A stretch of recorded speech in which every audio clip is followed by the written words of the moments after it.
So I've been looking at old maps that shows Egypt in America. Little Egypt at the tip of Illinois and also in Washington, D.C. And then I found this. Little Egypt from the air. Now, if you go look at the shape of Egypt, it looks more like the one supposedly, allegedly in Washington, D.C., but this is in the city of Dallas, aerial photo, the land surrounding Little Egypt, as seen cultivated fields.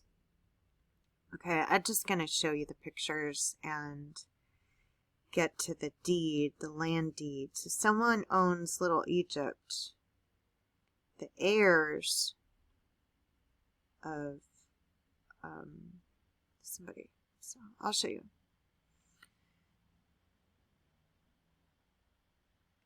So they show it's just getting decimated.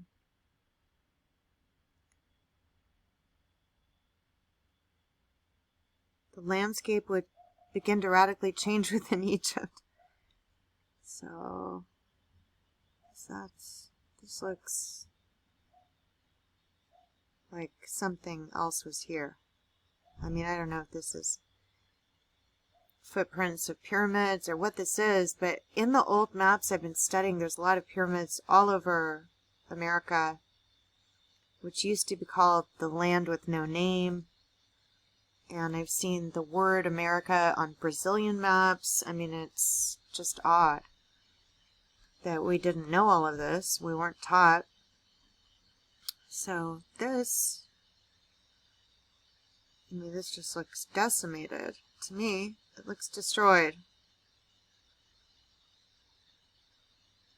Little Egypt, 1959.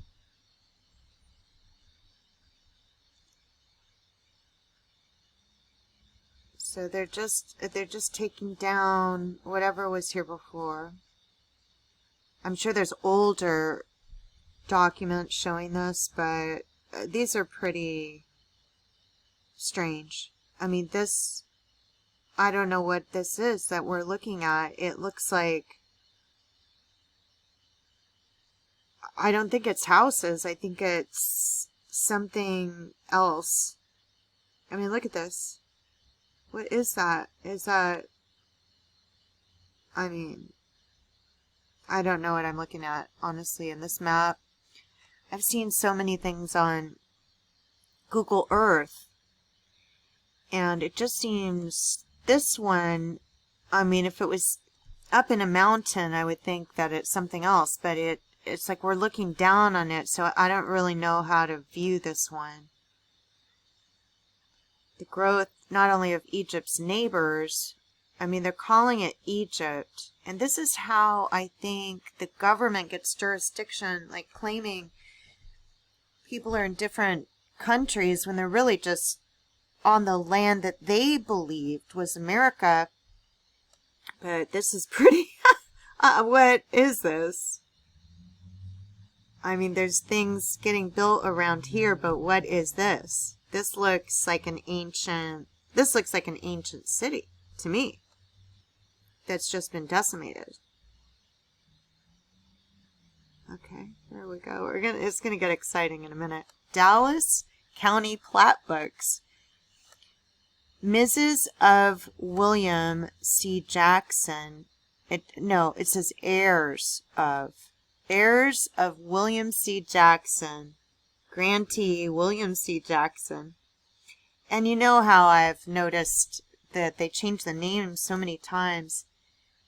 So Jackson, when you see records, when you're looking at records, Jackson might be in parentheses, because they've changed your name so many times. The original plat containing the 30 parcel that will become the Little Egypt. But again, heirs of William C. Jackson. So we got the Louisiana Purchase, the heirs of Turner, And they're changing, they're changing everything on these certificates because of the Sesta K Trust. They're just changing whatever they want. They don't want somebody to know about this, I don't think, but this is just on the internet. A home in Little Egypt, the McCoy house. Was it the McCoy that I found were Indians? They were on some Indian, it was like some weird interview I saw where, I don't know if it's in the Bureau of Indian Affairs, interviewing these children, and they were the McCoys. I thought that was pretty interesting. I can't remember what tribe they belonged to, but I think that's pretty interesting. Because in my search for my own past, I found something called Baby McCoy in documents, Baby McCoy. And I wonder if that is somebody that is, a hereditary heir to Little Egypt. Which, it has historical significance, obviously, but who knows what they found here? Who knows if this is really where they found King Tut's tomb? I watched something recently about King Tut where they said it was so bizarre that when you walked into the tomb, it went right, which meant it was a female, not a male. And then the skeleton was shown to be female, and it had some things from a different ruler in the casket, and there were some other problems with it. It's a pretty good video. I think it's called King Tut Fraud or King Tut Hoax. Was it a hoax? And he was just asking questions about it and showing why King Tut wouldn't have been buried in that particular spot, because the pharaohs are buried to the left, not to the right, and King Tut's tomb was in a smaller area, and it looked like the faceplate was made for a female, and also it was broken, and a lot of the artifacts they found were secondhand. But anyway, I'm just fascinated in this. So, Sandy and Eva McCoy and their children. So what's interesting is I've been looking into old American Indian records, and the old American Indian, like if you use your own name to look, you can find the original names they were using to identify you.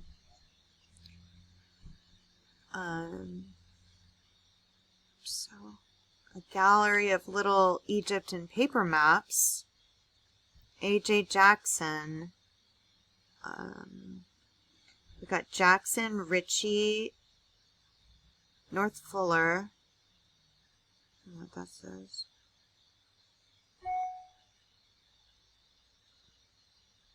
I also listened to John Levy the other day. He has an alternate channel, like an off-subject channel, where he read this book. And the book is called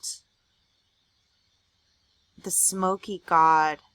It is very interesting, and I recommend you either listen to it or... So this is Jeff Hill. His name is followed by a C because he's colored. Now, I have a theory about colored. That those original passports, those original pink passports were a color. They were colored. And I found a cemetery plot that had a lot of interesting things in it in Louisiana related to the Louisiana Purchase and the heirs.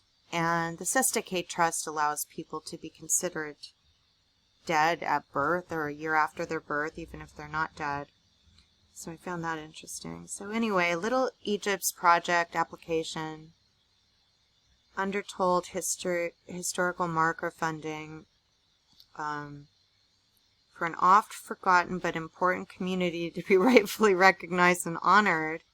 for its contribution to the African American story of Dallas. Now, what I find so weird is when they changed the name American Indian to, well, black used to mean pale. I know you know that at some point, right? So American Indian then became a designation as Negro or colored rather than Indigenous American Indians, which they were. So it's just weird how they keep changing the name of the heirs.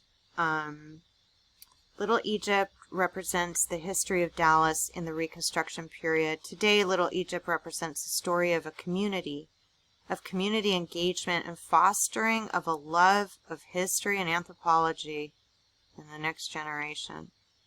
It's quite encouraging to know that much of the work to document the history of Little Egypt through archaeological digs, look up those words, exactly what it means, oral history interviews with the children of Little Egypt. And this, to me, is what's going on in America, is that we think it's America, but they're claiming it's Morocco or Little Egypt. I think this is pretty fascinating.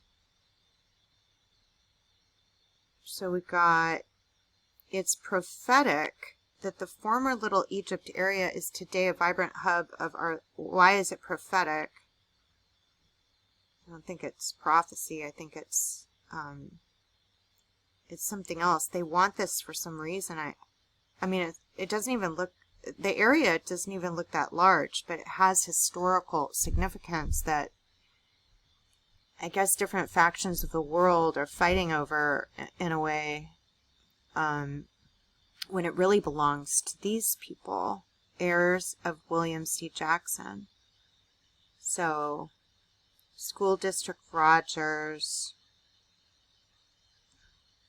it belongs to the heirs of William C. Jackson, but then we've got somebody named, which they do through land transfers when you don't know that you have land and they claim you're lost at sea or dead. You have to prove that you're alive, and then you have to prove who you are.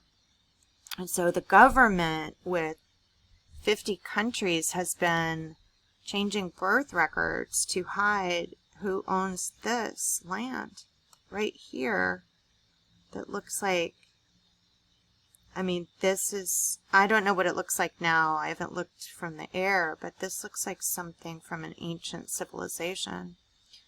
And down here, they say that they are interviewing the children of Little Egypt. I wonder if the children of Little Egypt know they're from Little Egypt, or if they're just spying on them,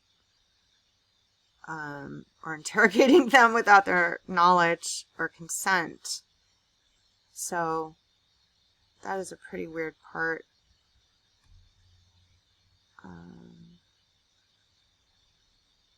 Oral history means it's not going to be written down. So the children of Little Egypt have been conducted by honors U.S. history students at Richland College. I mean, maybe an oral history, I don't think it's written down. Maybe it does. Anyway, I just wanted to show you that.